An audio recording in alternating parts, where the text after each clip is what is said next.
Ang mga sumagot sa ating love question of the day. Aba, o eto.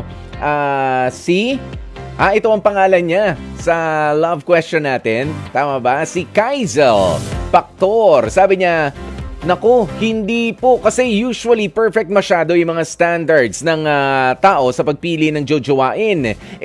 Sa walang perfect na tao Kaya hindi lahat ng standards mo ay nasusunod kapag tumibok na ang puso mo. Kadalasan, mas nasusunod na nga yung isip mo. Kumbaga sa kantang kapag tumibok ang puso, wala ka na magagawa kundi sundin ito. Yan. Opo, yan.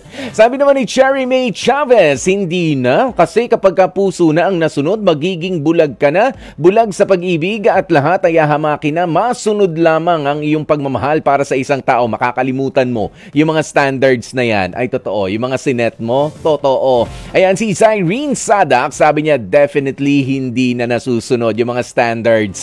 Once na in love ka na talaga, nilalamon na tayo ng nararamdaman natin para sa isang tao at hindi na natin naiisip pa if the person is really the right one for us. Sabi naman ni Maribeth Obierna, basta tumibok ang puso, wala ka na magagawa kundi sundin ito. Okay.